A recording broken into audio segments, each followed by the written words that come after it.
नमस्कार. आज आपण 7व्या प्रकरणाला सुरुवात करणार आहोत. चलन. चलन हा शब्द तुम्ही ऐकलेला असेल. तर चलन गणितामध्ये आपण चलन प्रमाण ह्या अर्थाने या ठिकाणी घेणार आहोत. या ठिकाणी पुस्तकात सुंदरशी सारणी आपल्याला दिलेली, सारणीचा अभ्यास करूया आणि मग नंतर चलनाचा अर्थ समजून घेऊया. वह्यांची संख्या आणि किंमत या ठिकाणी दिलेली बघा. 12 वह्या जर घेतल्या तर तुम्हाला 240 रुपयाला पडतात आणि इकडं पलीकडे काही आपल्याला गुणोत्तर लिहायचे. त्याचबरोबर 3 वह्या किती रुपयाला पडतील, 9 वह्यांची किंमत किती असेल, 50 वह्या किती रुपयात जातील आणि 1 वही तुमची 20 रुपयात जाते, असा याचा अर्थ झाला. ओके, आपण गुणोत्तर लिहिणार आहोत बाळांनो. एक्स वह्यांची संख्या एक्स आणि वह्यांची किंमत वाय. मग आपल्याला हे जे गुणोत्तर आहे या ठिकाणी भरायचं, ते गुणोत्तर कसं भरणार बघा.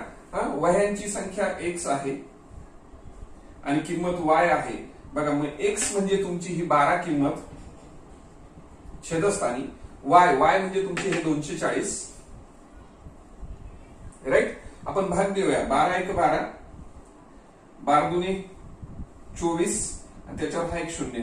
म्हणजे हे जे गुणोत्तर आलं ते तुमचं किती आलं, 1 छेदस्थानी 20. म्हणून या ठिकाणी जी संख्या भरणार आहे आपण 1 छेदस्थानी 20. राईट. अगदी तसंच इथे सुद्धा पहा, 1 आहे. एक्स ची किंमत किती तुमची या ठिकाणी 1 आहे आणि छेदस्थानी तुमचे 20 आहे. म्हणजेच ही शेवटचा रकाना इथे सुद्धा तुम्ही किती लिहिणार नाही, 1 छेदस्थानी 20. याचा अर्थ हा जो पूर्ण रकाना शेवटचा, या प्रत्येक रकान्यामध्ये तुम्हाला किती यायला पाहिजे, गुणोत्तर किती यायला पाहिजे, 1 छेदस्थानी 20. मी आता लिहून घेतो या ठिकाणी 1 छेदस्थानी 20. राईट. अशा पद्धतीने आपण रकाना कसा भरला तुमच्या लक्षात आला. आता मधल्या किमती भरूया आपण. मधली किंमत भरताना आपण कसं भरणार आहे पहा, लक्षात घ्या. हे बघा, 12 दुने 24, त्याच्यावर 0, 240 झाले. तसंच आता 20 आणि 3 चा गुणाकार करा. 20 आणि 3 चा गुणाकार, 3 दुने 6, त्याच्यावर एक 0. म्हणजेच 3 वह्यांची किंमत 60 रुपये, असा त्याचा अर्थ झाला. नंतर बघा, हे 20 आणि 9चा गुणाकार करा. 9 दुने 18 आणि त्याच्यावर हा 0, म्हणजे 180 रुपये होतील. 9 वह्यांचे 180 रुपये होतील. त्याच्यानंतर आता बघा, याचा आणि याचा गुणाकार करू शकतात. 50 वह्यांची किंमत किती होईल, 5 दुने 10, त्याच्यावर हा एक 0 आणि हा 0, म्हणजे एकूण किती झाले, 1000. 50 वह्यांची किंमत 1000 झाली. अशा पद्धतीने 1 वहीची किंमत 20 रुपये.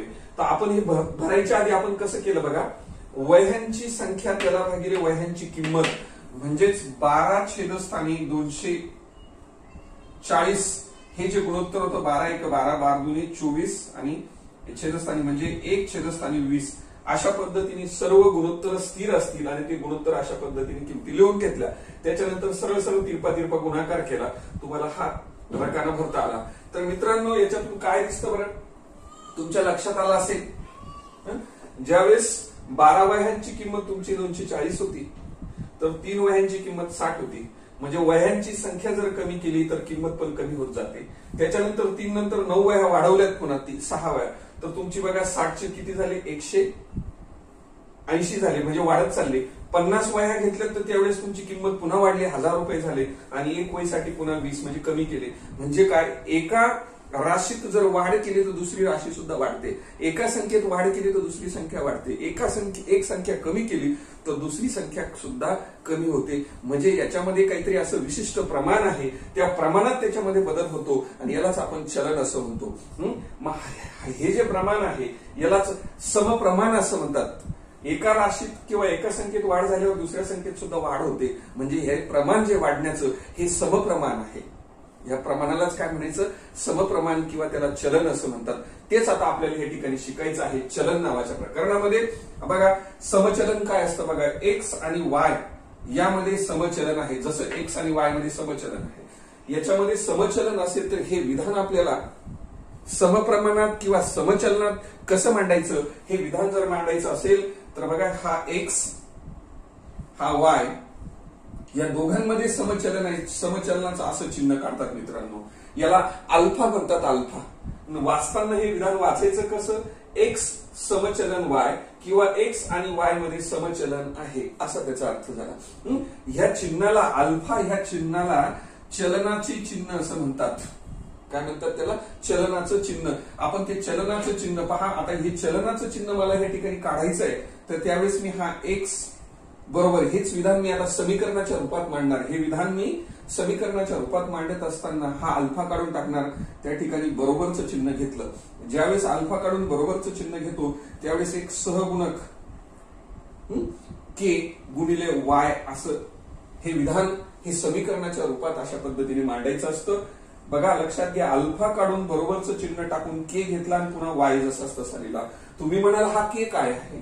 मग के ह्या ठिकाणी लक्षात घ्या मित्रांनो, के हा चलनाचा स्थिरांक आहे. लक्षात घ्या, याला काय म्हणतात? चलनाचा स्थिरांक. स्थिर संख्या येणार आहे ती. जशी या ठिकाणी स्थिर संख्या कशा आहेत गेल्या सगळ्यांच्या संख्या टोटल पूर्णच्या पूर्ण समान आहेत या स्थिर संख्या, तसंच या ठिकाणी के हा तुमचा काय आहे? स्थिर पद असेल किंवा तो स्थिरांक असेल त्यालाच चलनाचा स्थिरांक असं म्हणतात. आणि हे जे समीकरण मिळालं ना आपण एक्स बरोबर के वाय, या समीकरणाला चलनाचे समीकरण म्हणतात मित्रांनो. काय म्हणतात त्याला? चलनाचे समीकरण. अशा पद्धतीने लक्षात ठेवा, के म्हणजे तुमचा चलनाचा स्थिरांक आणि एक्स बरोबर के वाय हे चलनाचे समीकरण. हे टेबल लिहून झाल्यानंतर हे व्यवस्थित लिहा आणि याच्यावर आधारित उदाहरण आपल्याला या ठिकाणी बघायचे.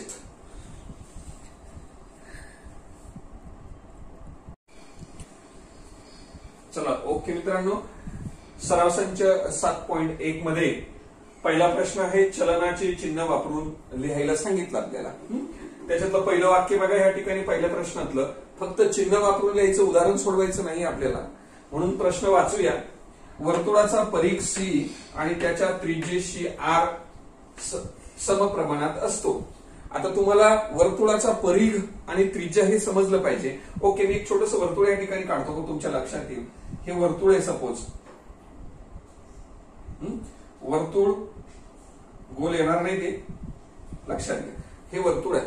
ही वर्तुळाची त्रिज्या आहे आर आणि परिघ म्हणजे काय? हे पूर्ण गोल अंतर. जर वर्तुळाचा परिघ वाढत असेल याचा अर्थ त्रिज्या वाढत असेल. वर्तुळाचा परिघ कमी केला तर त्रिज्या कमी होते.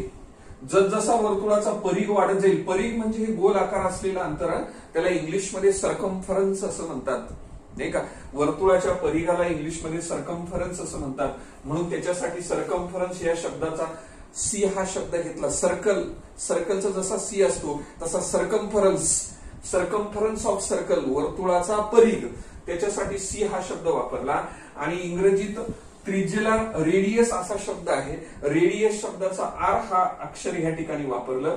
याच्यामध्ये समप्रमाण आहे, समचलन आहे. म्हणजेच तुमचा परिघ जसा वाढत जाईल म्हणजे वर्तुळ जसं मोठं होत जाईल त्याची त्रिज्या सुद्धा मोठी होणार आहे, त्रिज्या सुद्धा वाढत जाणार आहे. वर्तुळाचा परिघ कमी कमी होत जाईल तर त्रिज्या सुद्धा कमी कमी होईल.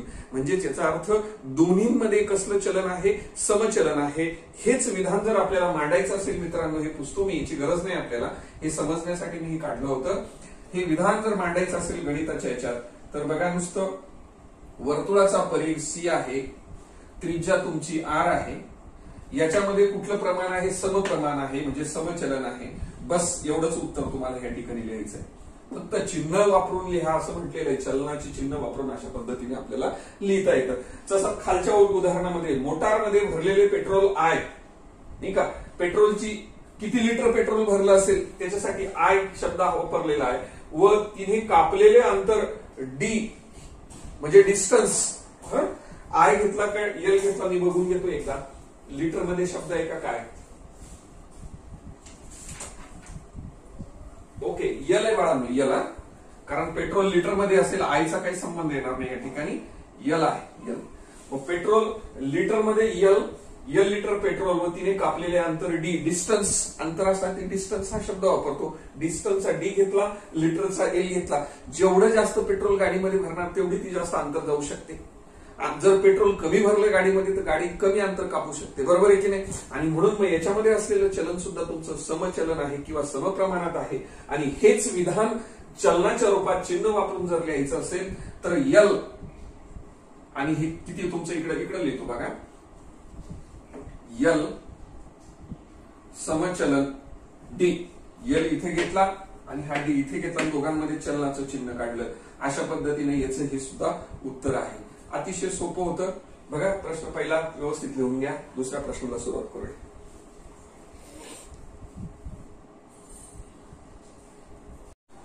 ओके मित्रांनो, 2 नंबरचं उदाहरण, सफरचंदाची किंमत व सफरचंदांची संख्या यामध्ये समचलन आहे, यावरून पुढील सारणी तुम्हाला पूर्ण करायला सांगितली.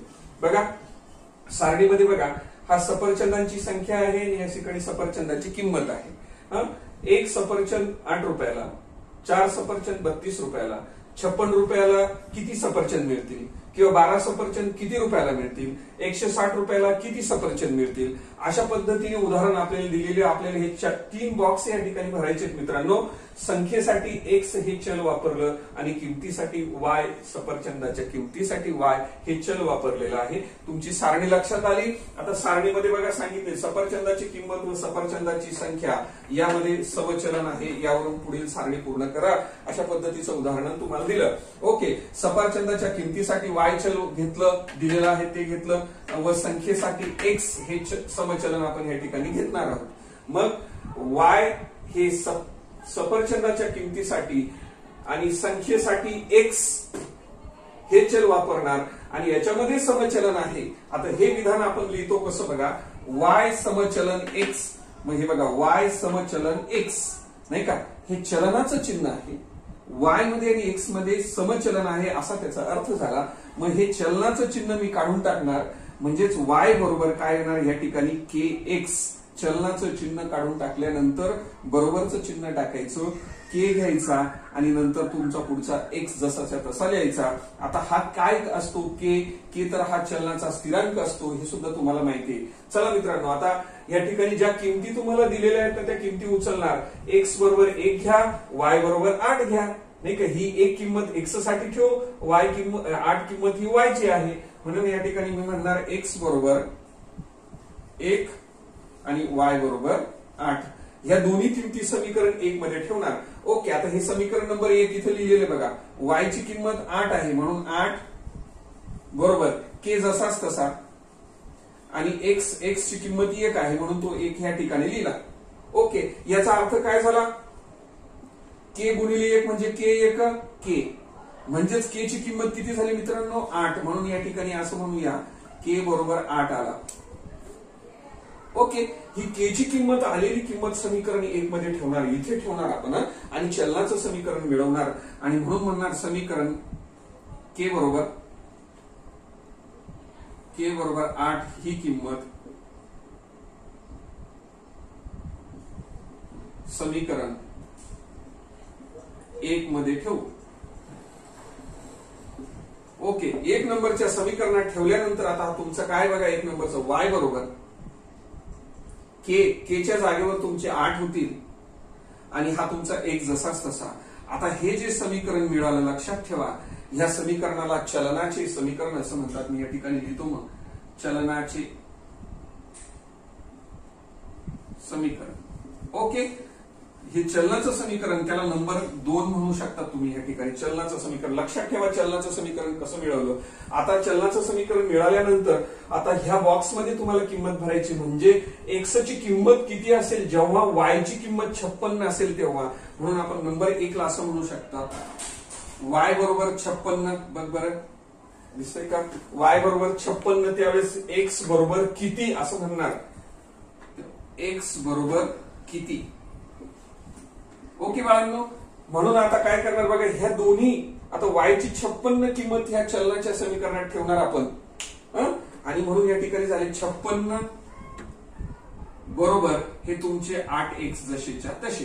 ओके, चला मग फक्त वायच्या जागेवरती 56 टाकले, एक्स ची किंमत काढायची. आपण बाजू बदलू शकतो, खाली दिसतंय इथे. ओके, 56 बरोबर 8x म्हणून 8x बरोबर 56 नाही का. डाव्या बाजूचं उजव्या बाजूला आणि उजव्या बाजूचं डाव्या बाजूला आणल्यानंतर तुम्हाला एक्स काढायचा. एक्स बरोबर 56 छेदस्थानी तुमचा हा 8. आता 8 भागायचा आपल्याला, 8 1 8, 8 ही 7 56 म्हणजे 7 उत्तर आलं. याचाच अर्थ x बरोबर किती आले तुमचे 7. कुठली किंमत आली बाळांनो? फाईल नंबर 1 ची, म्हणजे याची बरं का. जेव्हा y 56 होता पहा इथे, तेव्हा सोडत सोडत गेलो, x किती मिळवला 7, म्हणजे ह्या जागेवर तुम्हाला किती भरावे लागतील 7. चला आता हा बॉक्स आपण या ठिकाणी भरणार आहोत. याला 2 नंबरचं म्हणूया.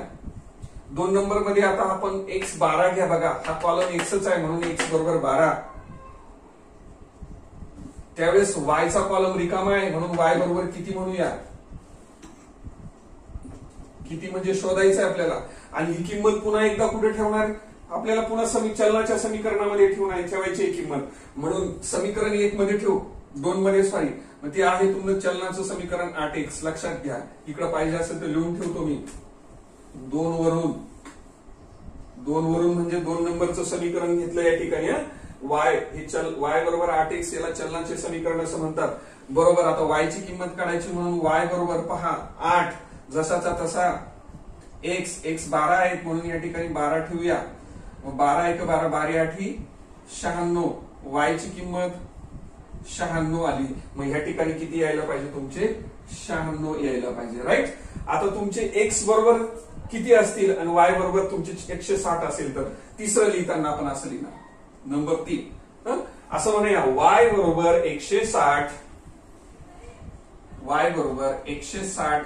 त्याचबरोबर x बरोबर किती असेल, x ह्या ठिकाणी किती असेल असं म्हणणार आपण या बॉक्स मध्ये. पुन्हा मित्रांनो कुठलं समीकरण घ्यायचं? चलनाचं समीकरण. नंबर 2 चं समीकरण उचलायचं. पहा y बरोबर 8x, मेला बॉक्स केलेलाच आहे. y बरोबर 8x. राईट. मग आता किंमत तुम्हाला y ची आहे ती y च्या जागेवर ठेवणार नाही का, म्हणून y च्या जागेवर 160 ठेवले.